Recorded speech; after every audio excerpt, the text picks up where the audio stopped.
아브라함은 갈대아 우르에서 나오라고 했는데요. 갈대아 우르에서 하란까지 가는데 1000km가 넘습니다. 그렇게 멀리까지 불러대실 때는 큰 뜻이 들어있는 거예요. 그렇죠? 사람마다 주님께서 차이가 나게 되어 있습니다.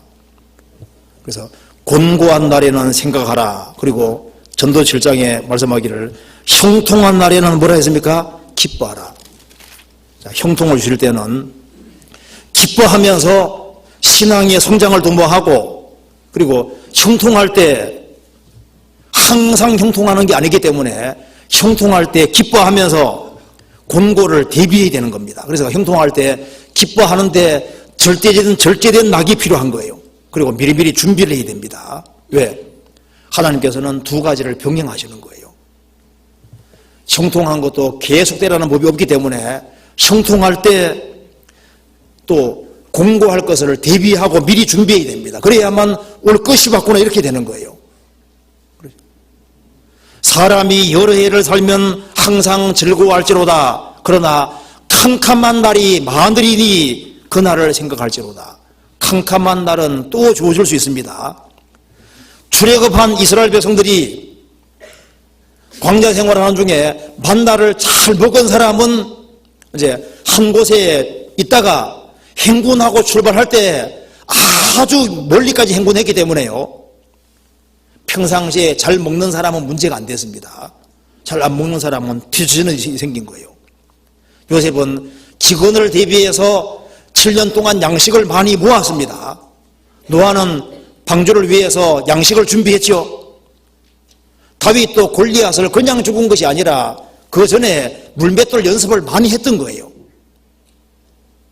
위기가 오기 때문에 미리미리 준비하고 양식을 모아야 됩니다. 나는 지금 평탄하기 때문에 나는 요동치 않을 거다. 아닙니다. 하나님은 이 두 가지 형통과 공고를 반복하신다고 말씀하셨습니다. 그렇기 때문에 장대일을 헤아려 할 수 없게 하신 겁니다. 어느 누구도 세상은 안전치를 못하거든요. 인생의 형통과 공고는 반복해 오도록 되어 있습니다. 그러니까 형통한 날에는 기뻐하면서 무장을 하고 미리미리 준비하고, 그러면은 이제 곤고한 날이 올 때 그걸 기쁨으로 받아들이고 이겨나갈 수가 있는 겁니다. 그렇잖아요. 성경 전도서 7장 14절. 형통한 날에는 기뻐하고 곤고한 날에는 생각하라. 하나님이 이 두 가지를 병행하게 하사. 최근에 우리 문관용 목사님이 이제 아침 공부할 때 들었던 내용 중에 좀 이게 마음에 드는 게 하나 있는데요. 그게 고난에 대한 얘기를 하시면서, 고난에는 다 뜻이 있고 이유가 있다고 말씀하시면서, 고난은 이메일로 오지만 설명서는 배 타고 천천히 온다. 그 말이 좀 딱 마음에 와닿더라고요. 이메일은 빠르잖아요. 고난은 왔는데 왜 고난 왔는지 설명서가 오는데 배 타고 늦게 온다. 그 말이 더 마음에 맞는 것 같아요. 야, 네가 왜 이런 고난 당하는 줄 아느냐고 즉시 답이 안 오죠. 한참 기다려야만 이해가 되는 거예요. 아주 그 말이 좀 성경 구절에 그런 구절은 없어요. 좀 그런 거 좀 써놓으면 좋은데 그런 구절이 성경에 없습니다. 어쨌든 간에 여기에 하나님이 병행하게 하십니다. 그래서 병행하게 하사 사람으로 그 장대일을 능히 헤아려 알지 못하게 하셨느니라. 그러니까 우리 각 사람의 장대가 어떻게 이끌어갈지를 모르지 않습니까? 모르는데 당황해야 할 필요는 없습니다. 왜냐하면은 다는 몰라도 어느 정도까지는 대충은 알 수 있도록 되어 있거든요. 전도서 3장 처음 읽은 거 한번 봅시다.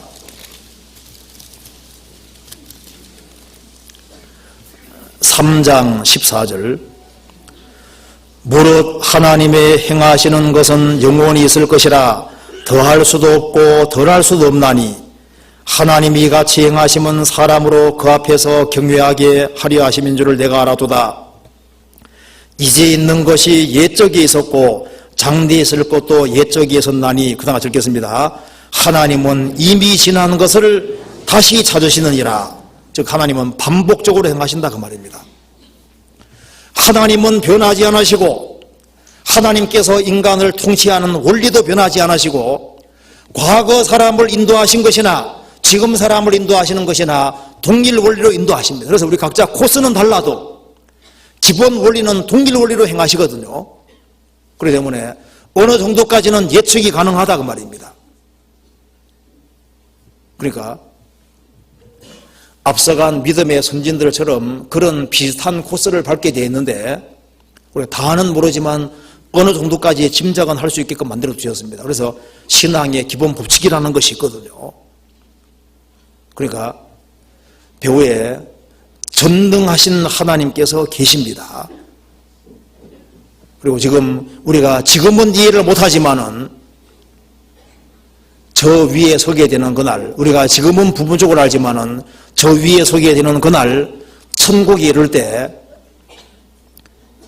하나님이 굳게 하신 것을 누가 능히 곧게 하겠느냐? 하나님께서 완전히 펴주실 겁니다. 그 천국에는 굽은 곳이 없습니다. 그렇죠? 굳게 된 것은 영원히 펴집니다. 완전히 펴지거든요. 거기에는 완전한 정의가 있습니다. 그렇죠? 완전한 사랑이 있고 우리 속에 꼬인 것도 없어지고 굽은 것도 없어지고 완전한 인격을 갖게 될 거 아니에요. 그리고 완벽한 몸을 갖게 될 것이고 그곳에는 불고자도 없고 흑인종, 황인종, 백인종도 없고 완전히 다 주님처럼 완전히 바뀌어집니다. 그렇죠? 엄청난 세계 속에 들어가고 원한이라는 것이 완전히 펴지는 거예요. 우리가 세상에서 고통받더라도 영원한 천국의 축복에 비하면 잠깐에 불과한 겁니다. 그렇죠? 자, 주님과 상봉하게 될 때 모든 것이 완전히 펴진다는 걸 우리가 믿을 수 있습니다. 그렇죠?